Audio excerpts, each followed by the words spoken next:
वन्देऽहं तं शेषकारणपरं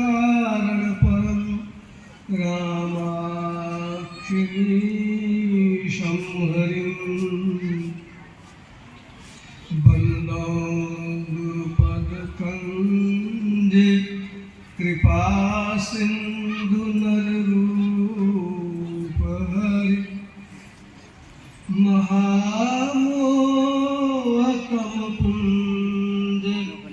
जासुवचन रविकर निकर श्री सद्गुरु महाराज की जय।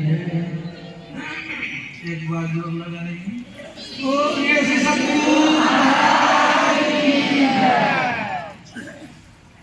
त्रैकाल सतत स्मरणीय अनंत श्री विभूषित परमाराध्य श्री सद्गुरु महाराज के त्रैलोक पावन पाद पद्मों में कुछ सनमन मंचस्थ पूज्य बाबा साधु समाज धर्म प्रेमी सज्जन वृंद साधक वृंद धर्मशीला देवियों, ज्ञान सहित सत्संग यह ज्ञान यज्ञ है और 5वें दिन हम लोग चल रहे हैं। आज के बाद अब 2 दिन बचा हुआ है। यह सत्संग महायज्ञ है। भगवान राम राजा है, लेकिन उनको भी सत्संग करना पड़ा, जबकि उनके राज्य में कोई दुखी नहीं थे। खाना पीना रहना सहना सब था, यहाँ तक कि कोई रोगी नहीं। दैहिक भौतिक तापा राम राज नहीं काहू व्यापा। कितने सुखी थे, आपस में बैर नहीं। यही रहा एक संगज पंचानन, हाथी और सिंह भी एक साथ रहते थे। ये ऐसा राज्य था उनका।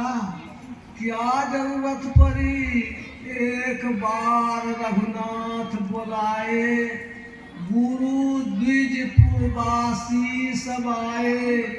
गुरु को बुलाया, ब्राह्मणों को बुलाया, समाज के सब लोगों को बुलाया और कहा भाई मैं और कुछ नहीं, यहाँ न पक्षपात कछु आखो, वेद पुराण संत मत भाखो। संतों का ज्ञान कहूँगा, आप लोग सुनिए, जबरदस्ती नहीं। मानने का होगा तो मानिएगा, नहीं मानेगा तो नहीं मानिएगा। नहीं अनीति नहीं कछु प्रभुताई, कहूँ करहूँ जो तो वही सुहाई। इतना बांध करके तब कहते हैं यही बड़े भाग मानुष तन पावा। यहाँ तो भगवान कहते हैं मनुष्य का शरीर मिला है, साधनों का घर है। बाबा ने समझाया साधनों का धाम है, लेकिन गोसाई जी फिर यही कहते हैं। भोला बाबा कहते हैं पार्वती जी से, सुनहु माँ ते नर हत भागी। हे पार्वती सुनो, वह आदमी अभागा है। बड़े भाग कहते वह अभागा क्यों कह दिया? सुनहु माँ ते नर हत भागी, हरि तजी होई विषय अनुरागी। अगर हम लोग भगवान की भक्ति को छोड़ करके सांसारिक भोगों में आसक्त रहेंगे, हम अभागा हो जाएंगे, भागशाली नहीं रहेंगे। ते नर नरक रूप जीवत जग, गोसाई जी कहते हैं वो आदमी नरक के समान है। ते नर नरक रूप जीवत जग, कौन? भव भंजन पद विमुख अभागी। अभागा है वो जो भगवान की भक्ति नहीं करता है।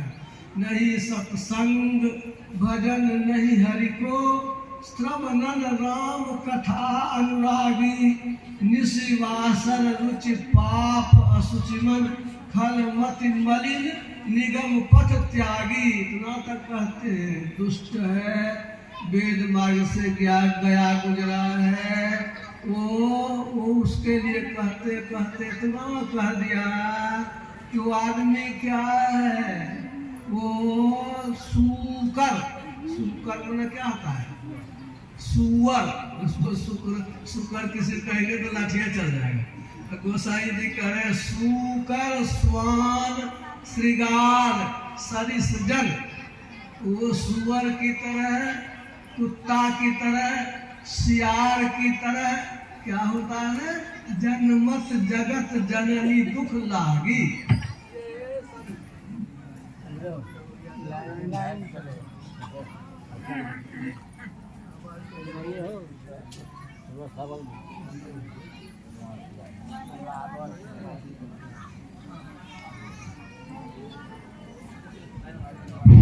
श्री सद्गुरु महाराज की जय। उसके लिए कहा कि जन्मत जगत जननी दुख लागी। माता को पैदा करने में डॉक्टर कहते हैं मरिए करके बचती है, बच्चा भी और बच्चा को जन्म देने वाली भी। छोटा सकरा छेद से बच्चा निकलता है तो ऑक्सीजन तैयार रखता है, ऑक्सीजन तुरंत बच्चे को देता है कि बच्चा को तुरंत जो होश में आवे। और औरत को भी बहुत कष्ट होता है। तो वही कहा वो संसार में पैदा लेकर के भगवान का भजन नहीं करता है तो माता का दुख देने के लिए ही आता है। कबीर साहब ने भी यही कहा कि वो का जिनकी लगन गुरु सो नाही, जो गुरु के शरण में नहीं जाता है, जिनकी लगन गुरु सो नाही, ते नर खर, खर में गधा, ते नर खर और कुकर में कुत्ता, ते नर खर कुकर सब जग में बिरथा जन्म गवाही। कहते कहते उन्होंने भी कहा जैसे फूल उजाड़ को लागो बिन स्वार्थ झरिझाई, कहे कबीर बिन वचन गुरु के अंत काल पछताई। यह उन्होंने कहा। इसलिए भगवान राम राजा है। लोग पूछे कि बाबा गुरु राजा साहब आप तो भगवान है, भगवान है आप, आपका दर्शन हो ही गया। मंदिर में जाते हैं तो पत्थर की मूर्ति देखते हैं, अभी तो आप हमारे राजा हैं, आपका साक्षात दर्शन हो रहा है, अब क्यों बुलाए हैं? अब तो भेद हो गई। वो पत्थर की मूर्ति से तो गपोसप नहीं होता है, फूल पान चढ़ा देते हैं तो कहते हैं हम हो गए, मुक्त हो गए। आप तो राजा हैं, गपशप होता है, आप सब कुछ हम लोगों को देते हैं, अब क्यों बुलाए हैं? यही बात कहने के लिए भगवान राम ने बुलाया। इससे काम नहीं चलेगा। राजा दशरथ जी महाराज हमारे पिता थे तो क्या हुआ, उनको भी मिला तो स्वर्ग ही मिला। राम राम कही राम कही, राम राम कही राम, तनु परिहरि रघुवीर विरह राव गए सुरधाम। यहाँ कह दिया स्वर्ग स्वल्प अंत दुखदाई, स्वर्ग भी थोड़े काल का अंत में दुख देने वाला है। इसीलिए बुलाए कि आप मुक्ति को प्राप्त करें, स्वर्ग नहीं। क्यों क्यों क्या क्यों नहीं मिली मुक्ति राजा दशरथ जी महाराज को? इसलिए कि वे विषय के वशीभूत रहे, विषय से वियुक्त नहीं हुए, यही तन कर फल विषय नो भाई नहीं हुआ। उनके बारे में गोसाई जी लिखते हैं, वे तो संत हैं, कहते हैं सुरपति दशहि बाहुबल जाके, नरपति सकल रही रुख ताके। वो देवता का राजा इंद्र जो है, देवता का स्वर्ग का राजा, उसको भी जब राक्षस चढ़ाई करता था तो महाराज दशरथ को बुलाता था, आइए आइए। उनके पास ऐसा था, वो पवनास्त्र जिसे कहते हैं कि एटम बम है, परमाणु बम है, अयोध्या में था पवनास्त्र। कभी भी राक्षस लोग नहीं सका राजा दशरथ से। तो वो बुलाते थे, देवता इंद्र बुलाते थे, आइए रक्षा कीजिए। इसीलिए कहा कि देवता का राजा जिनके बाहुबल में बसता था, सुरपति बसाही बाहुबल जाके, और संसार का राजा तो हाथ जोड़े रहता था। क्या कहते हैं राजा दशरथ, बात मन निकली। ऐसे थे, लेकिन सो सुनी तियरिस गयो सुखाई, देखहु काम प्रताप बढ़ाई। लेकिन जब सुना कई कई कोप भवन चल गई है, तो भय बस अगहुर पर ही न पाऊं। इतना भयभीत हो गए कि टांग नहीं उठता है उनका, वो लाचार हो जाते हैं। क्यों? विषय, ये जो कामदेव के अधीन हो गए। पत्नी थी, 2 डंडा देते, कहते हमसे तुम आगे रहेगी पीछे रहेगी, ठंडा हो जाता ना, झगड़े नहीं होता, सो नहीं। ये कामदेव की बड़ाई है, ये गोसाई जी कहते हैं। सूल पुलिस असियन वनी हारे। राजा दशरथ के शरीर पर जब भाला मारता था ना, तो भले टूट जाता था, नोके खत्म। इंद्र भगवान जब वज्र चलाते थे राजा दशरथ के देह पर, ठनका गिरता था तो बालों नहीं जलता था उनका, और तलवार से भी उनका कुछ नहीं होता था। सूल पुलिस असी अनवनी हारे, ऐसा देह था उनका। उसते रतिनाथ सुमन सर मारे। उसको कामदेव ने फूल के बाण से बेध डाला। ये बड़ाई है विषय की। विषय के बस हो करके आदमी दीनहीन हो जाता है, और इसीलिए ईश्वर की भक्ति नहीं कर पाता है। विषय की सवेरे चर्चा हुई थी, यहाँ कहा गया है यही तन कर फल विषय नो भाई। यही कहने के लिए बुलाया कि मनुष्य शरीर मिला है तो आप विषयों से ऊपर उठिए। अगर नहीं उठिएगा तब तो रखा हुआ है।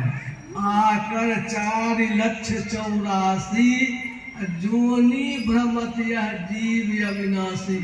तब तो कीड़ा बनिएगा, पेड़ पौधा बनना होगा, क्या क्या बनेंगे ठिकाना नहीं है। सुनने कीजिए, होता क्या है।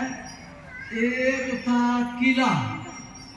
किला किसको कहते हैं? चारों तरफ से घेरा हुआ रहता है, कोई दुश्मन उसमें घुस नहीं सके, वो सुरक्षित रहने के लिए एक किला था बना हुआ। किला से बाहर निकलने के लिए एक ठो रास्ता था, और वह रास्ता था छोटा सा रास्ता था। और वो रास्ता जो था उसी होकर के उसमें कोई घुसता निकलता। एक अंधा आदमी उस किला में चला गया था।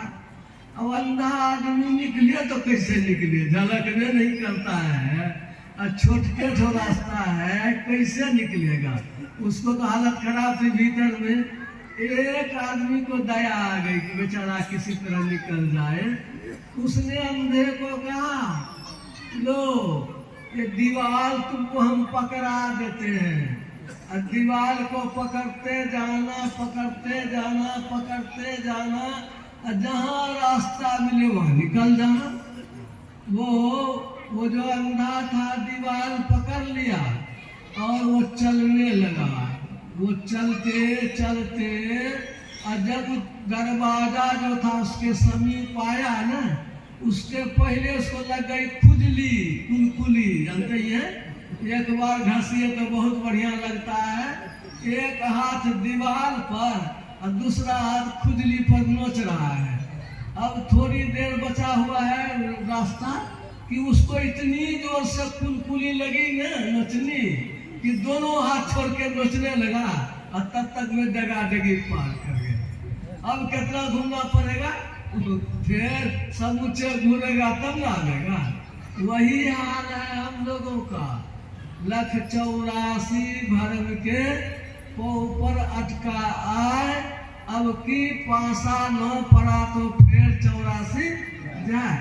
इतना न कुलकुली है, बाबा पोती का बियाह नहीं हो रहा है, बेटा को नौकरी नहीं हो रहा है, कितनी समस्या है।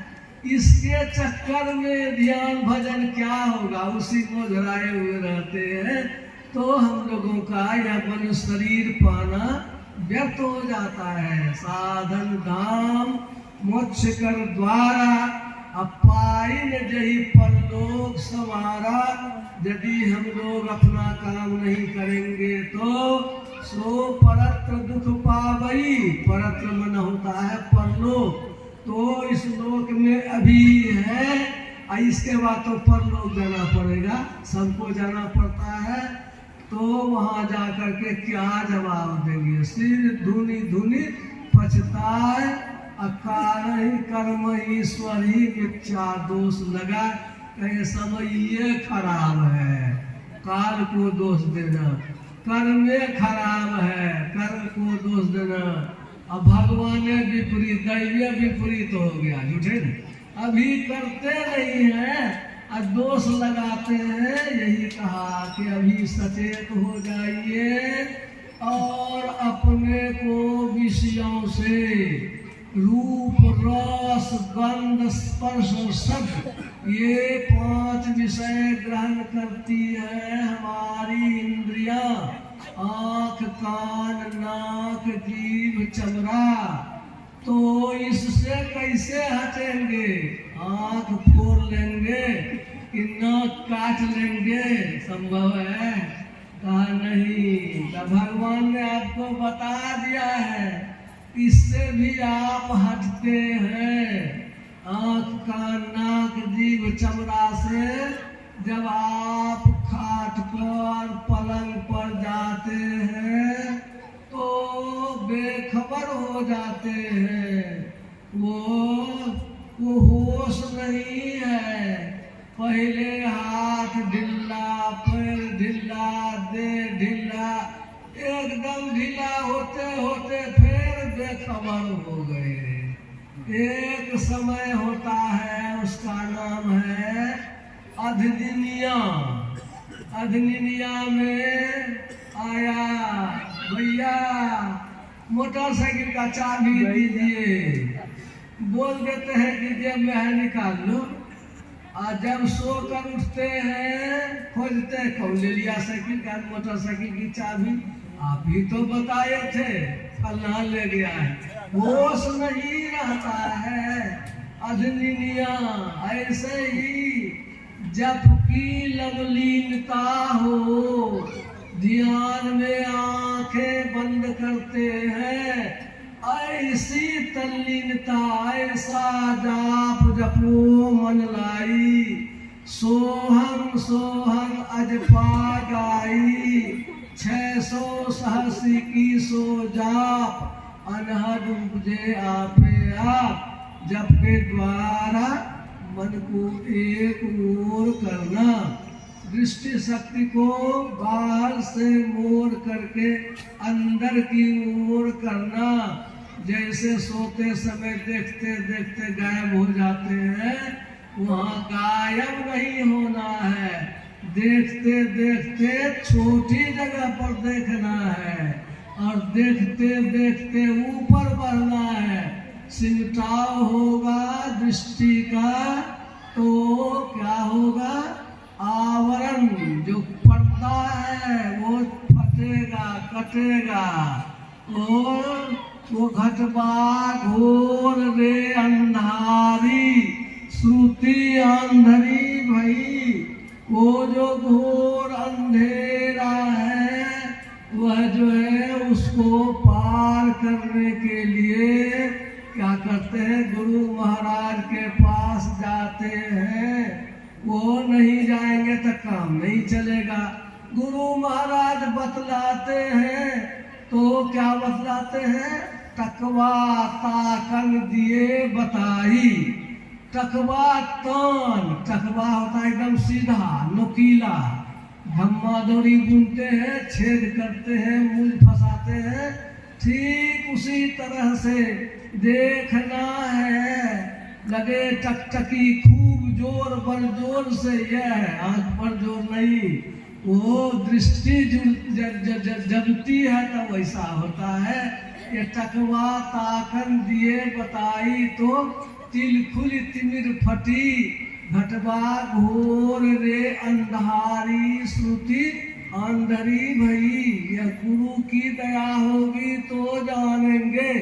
इसीलिए भगवान राम ने कहा देखो इंतजाम सब हो गया है, नर्तन मनुष्य का शरीर मिला है, यह है जहाज बेड़ा नाव, नर्तन भव बारिधि का बेरो। नाव तो मिल गई है, नाव पर हम लोग सवार हैं, और अनुकूल हवा नहीं मिले। गंगा नदी में पाल वाली नाव है और हवा बह रही है, अनुकूल हवा है तो रेलगाड़ी से भी तेज चलती है नाव, उड़ाते जाता है, पाल को हवा लगती है, भागते जाता है पानी में। और यदि विपरीत है तब तो उलटिए जाएगा। नाव जो है वो तरंग में ऊपर नीचे उलट जाएगा। तो यहाँ हम लोगों को भगवान ने अनुकूल हवा, महर्षि में ही परमहंस देव जैसे महान गुरु का यह इलाका प्राप्त हुआ, उनका ज्ञान मिला, सत्संग मिल रहा है, खूब सत्संग कर रहे हैं हर साल, वो बराबर ही यहाँ पर आयोजन होता है। ये सत्संग में चर्चा होती है, मन को बल मिलता है, सब आदमी एक जगह बैठकर ध्यान करते हैं। यह है अनुकूल हवा। ये वो अनुकूल हवा भी हमको मिल गई है। अब नाव मिली, हवा मिला, केवट मिलबे नहीं किया तो नाव को खेवेगा कौन? वो नाव मिली केवट नहीं, कहीं विधि उतरो पार, कैसे पार उतरिएगा?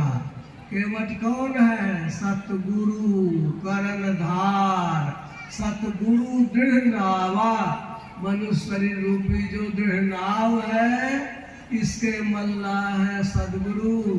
इसके लिए सदगुरु को कहते पहचाने।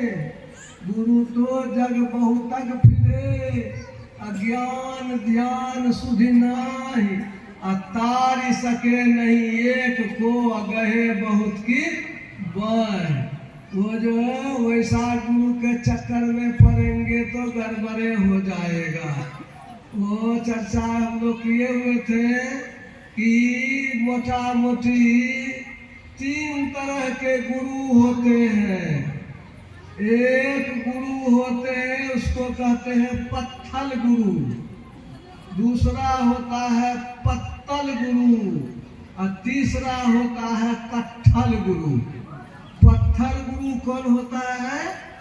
पत्थर की नाव है और उस पर बैठिएगा तो अपने भी डूबेगा नाव, आपको भी लेकर के डूब जाएगा। काम चलेगा आपका?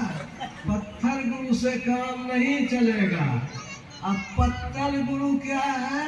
पत्ता को देखिए पानी में डूबता नहीं है, खेलते रहता है, और उस पर एक ठो पत्थर का टुकड़ा धर दीजिए तो वो टुकड़ा को मिट्टी को लेकर के वो चला जाएगा भीतर पता, और वहाँ ढेपा को पत्थर को छोड़ देगा, फिर अपने आ जाएगा ऊपर। तो वो पत्तल गुरु अपने तो तैर सकता है, लेकिन चला लोगों को संभालने की उसको ताकत नहीं है। वैसा गुरु कीजिएगा तब भी आपका काम नहीं चलेगा। तब कैसा गुरु चाहिए? गुरु चाहिए काठ वाली नाव जैसा, उसमें देखते कितना कांटी रहता छोका हुआ, अपने चढ़ जाइए, मोटरसाइकिल को चढ़ा दीजिए, ट्रैक्टरों को चढ़ा दीजिए, इस पार से उस पार, उस पार से इस पार। ये गुरु की खोज करनी होगी, गुरु चाहिए जिसके, ये कुंडलिया में गुरु महाराज का वर्णन है। कुंडलिया में कहूँ सो सदगुरु कर पहचाना, अरे हरे में ही जो गुरु प्रभु मुक्ति मार्ग जानते, साधन करते नित्य, असाधन करते नित्य, असत्य चित जग में रहते, दिन दिन अधिक विराग प्रेम सत्संग सो करते, दृढ़ ज्ञान समझाए बोधि दे कूध को हरते, संशय दूर बहाय संत मत स्थिर करते, में ही ये गुण धर जोई, गुरु सोई सच्चित, अमुक्ति मार्ग जानते, साधन करते नित्य। अपने नहीं जानता है मुक्ति का रास्ता तो आपको क्या बता देगा। इसलिए गुरु महाराज ने कहा पहले कुछ देर सत्संग करो, करी सत्संग तब गुरु खोज करिए, चुनिए गुरु सच्चा।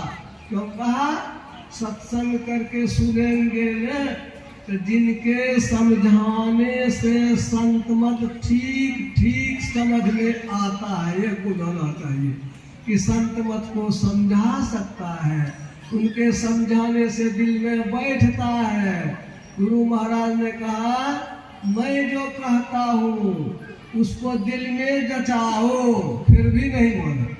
मैं जो कहता हूँ उसको दिल में जचाओ और अच्छे शास्त्र से, सत्संग योग से, गुरु महाराज के प्रवचन से, रामचरितमानस से मिलाओ, सदशास्त्रों से मिलाओ, तीनों मेल खा जाए तब मन।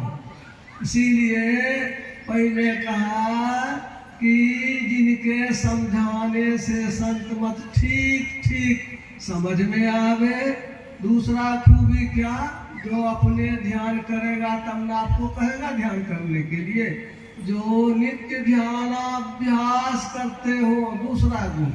और तीसरा गुण कहा और सब गुण कितनहु हो, यदि वह आचरण में कच्चा है, दुराचरणी है, सदाचार में कमजोर है, पापाचारी है, झूठ चोरी नशा हिंसा व्यभिचार करने वाला है, तो वह गुरु है ये नहीं है।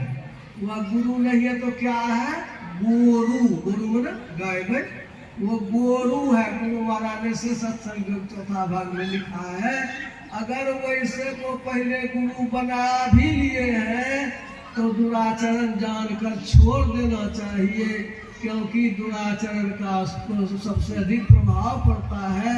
तरह से गुरु खोज करेंगे तो अच्छे कर्मधार मिलेंगे, वो हमारे जीवन की नैया को पार लगावेंगे।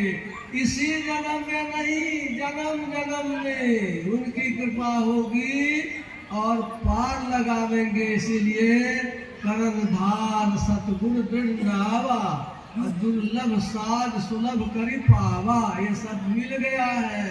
तब जो न तरई भव सागर, नर समाज अस्पाय, सो कृतनिंदक, वह कृतघ्नीय है, वह मंद बुद्धि है, आत्महत्या की गति को जाता है। इसलिए हम लोगों को प्राप्त है समय निकाल करके भगवान राम की बात को मान करके, सत्संग की बात को मान करके, और किसकी बात मानिएगा, भगवान राम की नहीं बात मानिएगा तो किसकी बात मानिएगा। तो हम लोगों को सत्संग करने आना चाहिए, सत्संग के ज्ञान को समझना चाहिए, गुरु की खोज करनी चाहिए, ध्यान भजन करके विषयों से विरत होंगे, तब तो मनुष्य जो शरीर को पा देता है तब बड़े भाग, और नहीं तो अभागा। इसलिए हम लोग अपने भाग्य को अपने से बनावे, यह जो है ये हम लोगों के लिए जरूरी है। और सबको अपने भी प्रचार के द्वारा भी सब लोग इस ज्ञान को ले जाएं, इससे लोक और परलोक दोनों बनता है। यह मत समझिए कि ध्यान भजन करेंगे संसार में कमजोर हो जाएगा, सब बात नहीं है।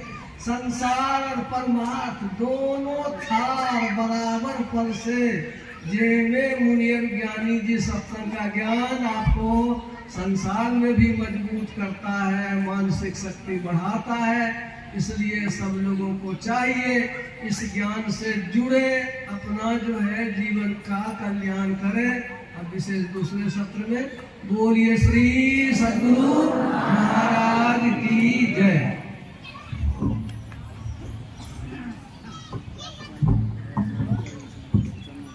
हाँ